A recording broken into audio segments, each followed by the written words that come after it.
Well, to discuss this, I'm joined now from Geneva by Yemen's Minister for Human Rights, Mohamed Askar. Mohamed, good to have you on the Newsmakers. As somebody in a position of influence in this terrible war, we're seeing that children are starving and millions are on the verge of starving to death if this continues.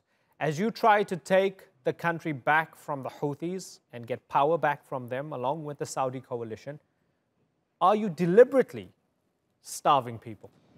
This is our goals. To resort our occupied institutions which have been by al-Houthi militias from 2014, September 2014. Most of our people suffering. The Yemeni people, we had poverty, we have hunger before the 2014, but it is increased a lot after this coup, and we are trying to help our people and to invited all the international organizations to help us and give the humanitarian aids to suffering our people from this hunger, which happened because the militias al-Houthi coup. But Mohammed, the international organizations are saying that precisely because you're attacking Hudaida, precisely because you're blockading the port, the people are not getting food. So fine, you want to take back control of your country, but you know the consequences of what you're doing and people are starving. So again, let me ask you, knowing that people are suffering, knowing that in the tactics that you are using to take back the country from the Houthis in your fight, people are suffering and children are dying of starvation and millions could die of starvation if it continues. So knowing that that is happening, shouldn't you stop? Actually, if we listen to the records which are given by the UN agencies, they say that more than 25% of people in Al-Hudaida are suffered from the decreasing of food and hunger. It's one of the big points in Yemen has hunger.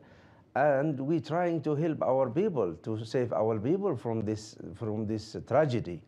So at the other side, we have not only this port in the sea, we have more than 10 ports for Yemen, and we have also our neighbors ports, especially in the Ghazan port in the north and Saudi Arabia, also the ports of Oman. We have also our ports, land ports, and our ports in the seas, like Aden, which is one of the international ports, which can deal with big ships.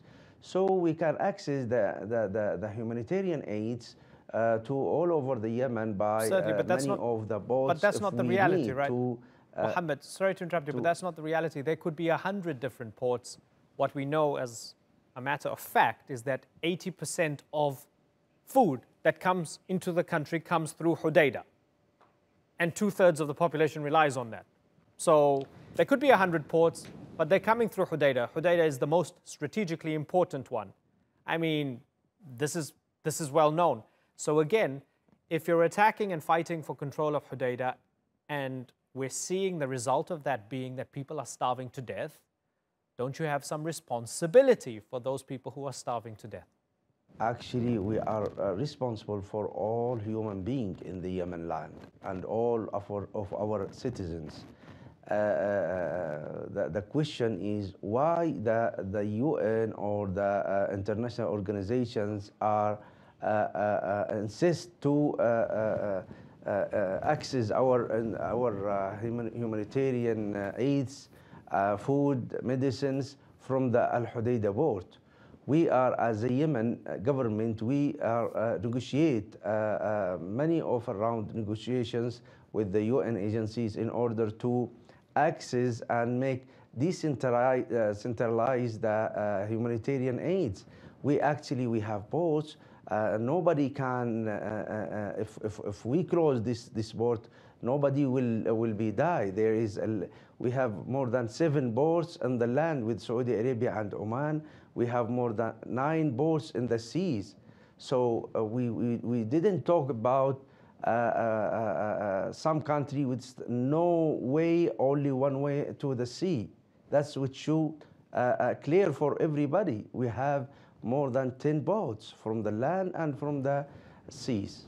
Okay, so don't use Hudaida, use other ports while we try to take control of it. That's the message from the Yemeni government. Mohamed Askar, thank you very much for joining us here on the Newsmakers. Let's broaden out this discussion. Joining me now in the studio is Najeeb Ghanem. He's Yemen's former health minister. In Sana'a, we have pro-Houthi journalist Hussain Albukhaiti.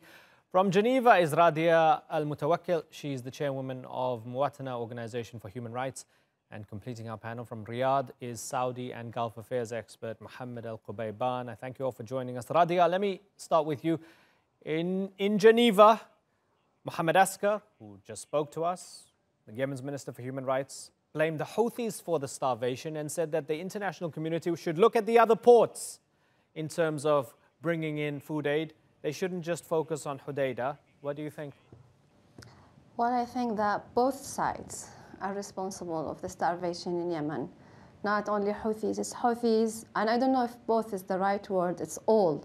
Houthis, the Hadi government, and also the Saudi-led coalition.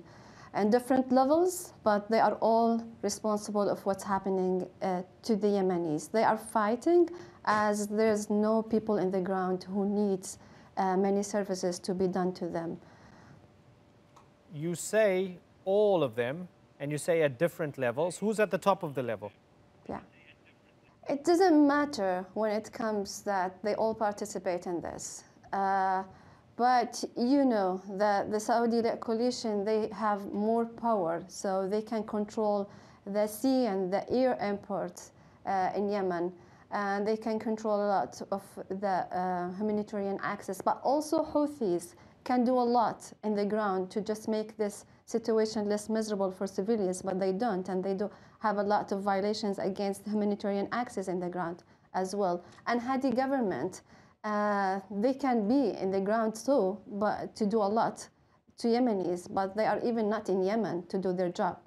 Najeeb Ghanem, everybody's to blame. Everybody's to blame for these horrific pictures of the starving children that we're seeing and these apocalyptic projections that we have of children starving to death. Everybody has blood on their hands. Would you agree with that? Despite really the agony is there and the starvation and also so many programs and children really are suffering here, we can admit, but we shouldn't forget the main cause of this scenario. You know the phrase, garbage in, garbage out. Garbage in is the coup. The main cause of this one is the militias of Houthis and the ex-Saleh forces who were allied with them. They will start this coup and this war. They have started yet. Just one thing. The second, they are still till now persisting and insisting for war this to go on for an unlimited time. They are ready for war and not for peace, providing that they have failed really the last attempt of Mr. Gravitt of the last peace talk in Geneva. And, you know, so we shouldn't deviate our compass when we are speaking about the problems. But it can be both, can't your argument be accepted, even if people want to accept that the Houthis are the cause of the war? The main cause. Does that mean that there's no further interrogation that must be made in terms of the actions of the Saudi-led coalition, whether it's civilian casualties from airstrikes, whether it's attacking Hudaida when you know that food needs to get through Hudaida in order to feed people? Are you just going to say until the ends of the earth, well, it's the coup, it's the Houthis at the beginning, they're the cause of the war, so whoever dies, whoever starves, they caused it? I'm Yemeni. I know Yemen well. I know all these, you know, international borders, or there is lands or ships, all these. We have Makha, we have Aden, we have Mukalla. We have so many cheap ports are open till now. So it's Hudaida is, although it's an exceptional situation these days during these, I mean, working, but really, I don't believe that I'm not definitely, you know, in favor of these, I mean, Arab, you know, allied forces, but really, borders are till now is open. And also, to be honest, center of King Suleiman in Riyadh, they have really spent so many, dollars, several, billions of dollars for these human aids. And parts of these human aids have been captured by militias of Houthis and resell them in the black market. So again, although there are so many attempts for these, food to come within another borders, and until now, Hudaida shipboard is open till now. But also even yes, these but we also saw there were statistics from June, since June, 349 civilians have been killed since June, since the attack on Hudaida. So it's open, but people are also dying and people are still starving. Yeah, I can admit that, yes, people are dying. It's open, it's not open for great business. There is now signs, there are so many signs of starvation, of famine. Right. I can admit this one. Yes. Okay, but again, the point being that even though, and I hate to belabor this point, and I made it to Mohamed Askar as well, they are the borders and they are the ports. The reality is the majority of aid is coming through Hudaida, like it or not. Knowing that, why is the coalition, the Hadi government and the coalition, knowingly continuing the assault when they know that people will starve as a result? Because Houthi militias till now, they are insisting to continue this war. They can't stop it within, just hours. But they are till now insisting for this war to continue and bloodshed to continue. And also they are recruiting children as well in this war. So many children have been killed by recruiting of Houthis in this. Okay. So let me go to Hussain Albukhaiti. Hussain, it's the Houthis that are continuing this war. It's the Houthis who sometimes steal food aid, and it's the Houthis who didn't show up in Geneva. They want to continue the bloodshed. They want to continue the suffering. They are responsible. What do you think? For Mr. Najeeb Ghanem to keep saying, when you ask him about the starvation and what's happening to Yemeni civilian, he keep blaming the Houthi is the cause. So this means, let's say that the Houthi, what they did is a coup. Does this give Saudi-led coalition with the United Arab Emirates, does this give them the right to have a blockade in Yemen, to have killed with direct airstrike more than 15,000 Yemeni civilians, to starve millions of Yemeni children because, as what they say, because of the Houthi coups? I don't know, Mr. Najeeb Ghanem, I want to ask him, what about the coup in Egypt?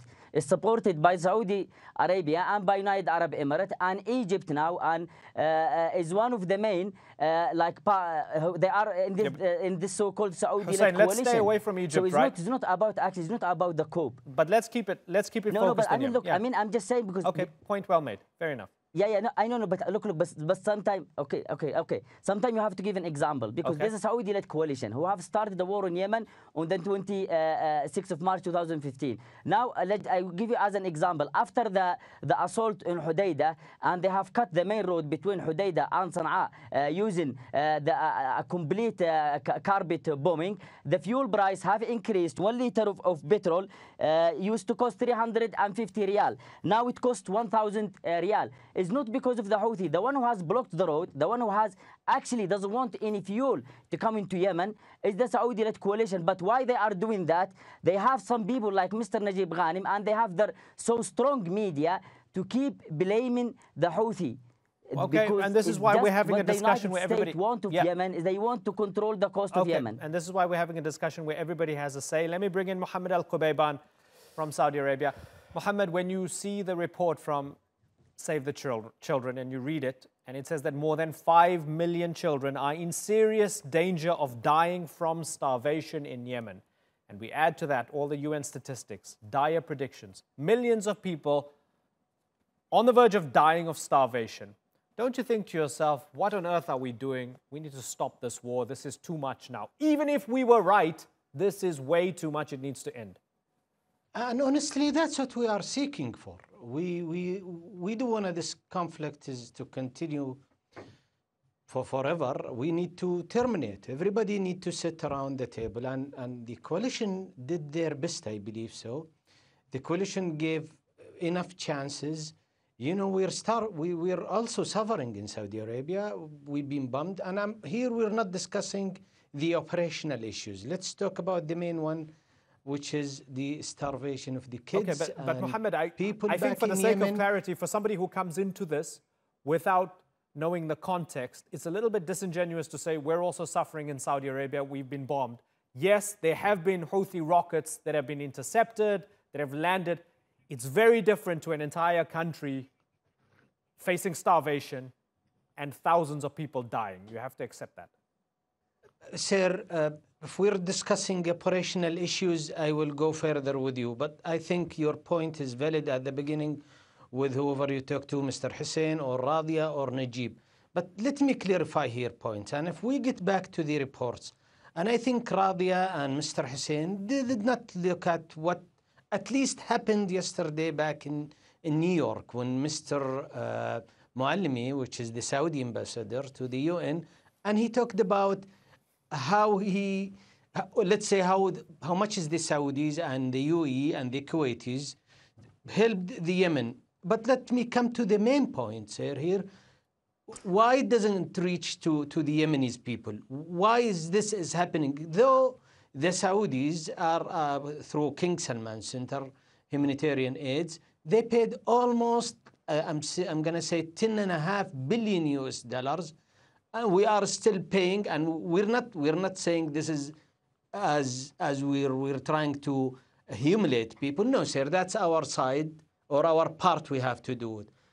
But if we watch the reports and if we see what's happening is the Houthis are exploiting this case and trying to expand and get more offensive against the Saudi borders or trying to kill whoever is they are meeting. I'm not talking about the fight, but what I'm behind here, and I'm not here gonna point fingers without coming up to the real end. Let's watch the reports and see how much the Saudis and Emirates and other coalition people supported. And why it doesn't reach? I completely disagree with Mr. Hussein, and even I disagree with Ms. Radhya when she's saying that both are to be blamed and Hussein trying to just say a couple of words. No, sir, that's not true.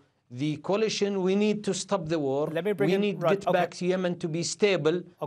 We need Yemen to be more stable. But I don't think so. Those militia understood how is the Yemeni people are starving, or how is the look at the economics here. Okay, you're making the $1 is reaching almost. Okay, you're making the point that yes, you want to end the war, but you want to win the war before you end the war, and I think that's at the heart of all of this.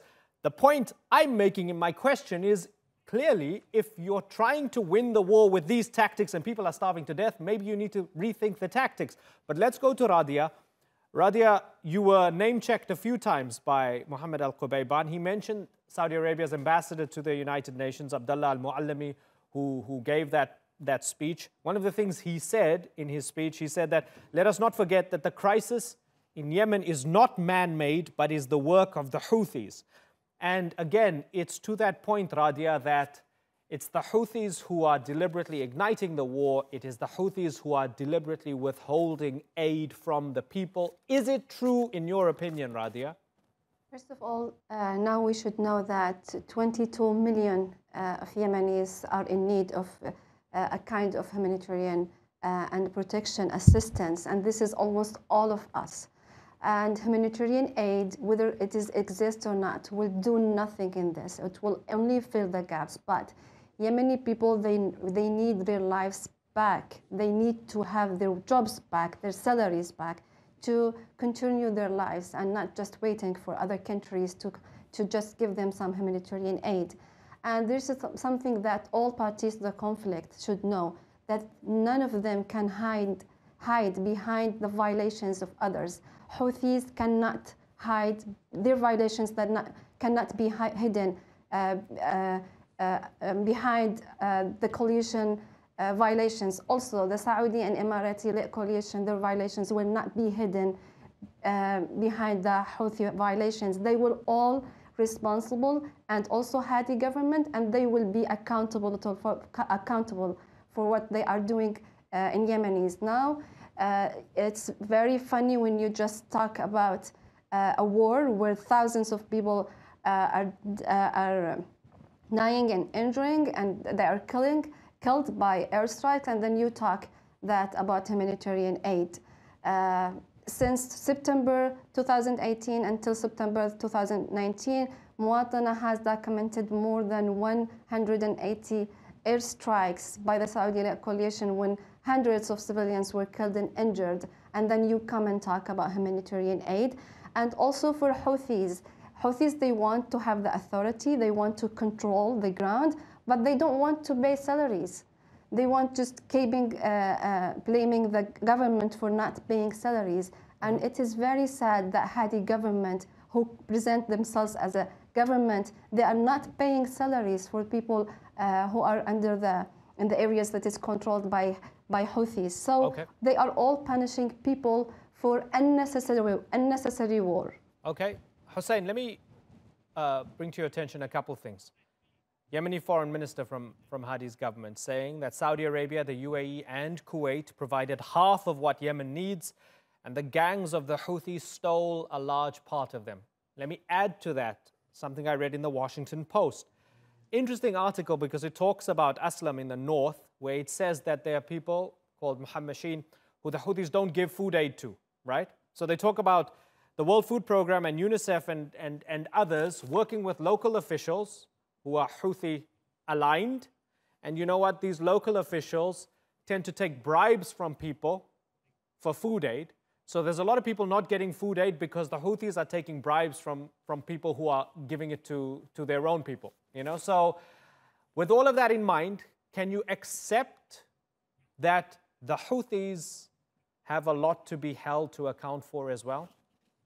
I mean, it's really funny to hear like this story, and as well as they say what the Saudi ambassador to UN have said. I mean, instead, if your claim is real, that what you said that the Saudi are giving billions of dollars to the Yemenis, but the Houthi are seizing this money, why are you keeping giving this money? Just one thing to do: stop your war in Yemen, stop this blockade, stop bombing roads, hospitals, and everything in Yemen. Stop bombing farms using cluster bombs, using white phosphoric bombs, because this actually answer the question he talked about the bribes. Let me finish. Asked you about the bribes. And to be honest, do not try to mislead us. Cut me, please. No, he asked you about the bribes. This is one thing, Mr. You are in Saudi Arabia. You are not used that somebody will answer you. So let me finish, please, if you can. Do you know your speech? It reminds me of the UK ambassador to Yemen who is in Riyadh, because he said at one point, the UK ambassador have said in a tweet, human sense. Dealing with the Yemenis. So just please answer his question. Okay, he's promised to answer the question, so go ahead. Look, I will. I don't know, because look. Okay, I don't know. He's in Saudi Arabia. They are not used to that somebody will answer them clearly.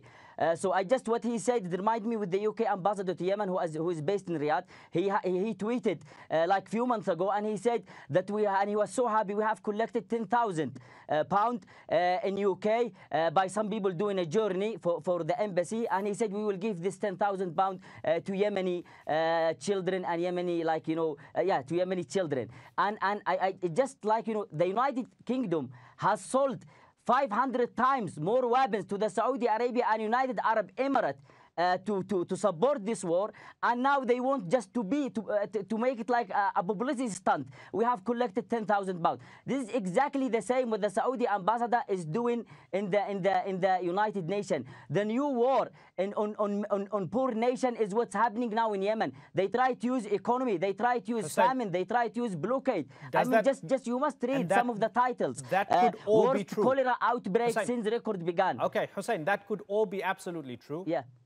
But again, to the question, isn't the Houthi-led group, I mean, the others would call them a gang, or those involved in the coup, to you they're the government, aren't they corrupt? Aren't they responsible also for feeding their people, and aren't they doing a terrible job of that? I mean, look, how can you feed your people when 85% of the income from gas and oil is in the hand of the Saudi-led coalition in Marib and Shabwa and other area? And 15% that's left of Yemen budget was mainly from port and airport and taxation.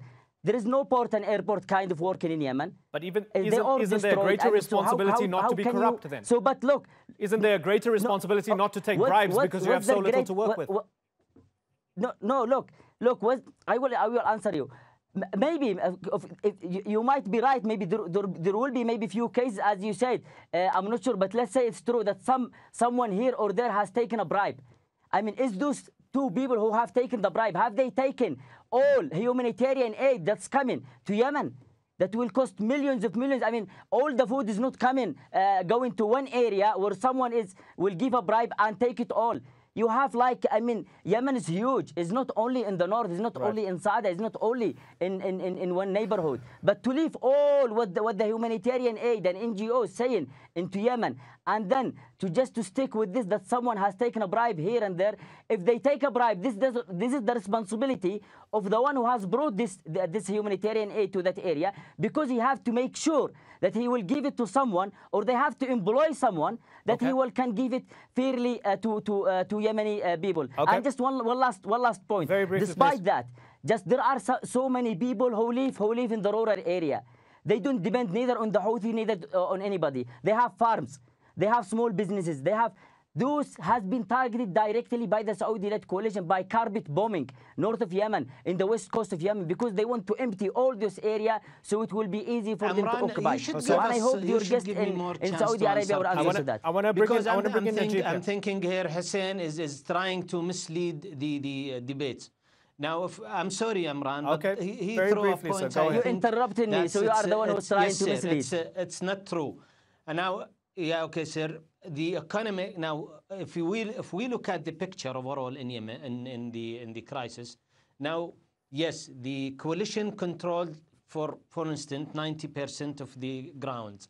But by the way, it's not a crisis, it's outside war in Yemen. That's why it's called Saudi-led coalition war. Hussain, let me finish, please. Let me pass my point, then you can talk. No, yes, I want you now. I want you now to feel how is it when somebody interrupts you. Okay, guys, if you continue to interrupt each other, listen, we're going to lose all of your satellite windows, and that's what I'm saying. Mohammed, very briefly, please, sir. Yeah. So yes, sir. The 70% of the economic coming to Yemen is controlled by the Houthis, and everybody knew that all economic coming through the port of Hudaida, and we are letting it go up to now. So what's happening mainly in Yemen, I'll tell you what, sir. Those militia, those group, they have a controlled by other countries, that they want to keep the chaos going on till almost, we'll talk about Iraq and Syria and Lebanon settled. That's their point. So who's going to pay for it? I agree with Radhya she need to stop the war. We do agree. Everybody want to stop the war. But why not they don't sit around the table and they went to Geneva? That was a good step. But look at the silly reason. 85% of Yemeni budget is coming from Hussain and Mohammed, oil and gas. Okay, I've got to wrap all of you. And Mohammed, I think when you insinuated, you meant Iran. And we'll have another discussion about that another time. I'm completely out of time. And I'm sorry everybody didn't get the time that they wanted on the discussion. Sometimes it's a sign of a healthy debate. Unfortunately for the people of Yemen, they continue to suffer. Great country, horrible situation. I thank you all for joining us.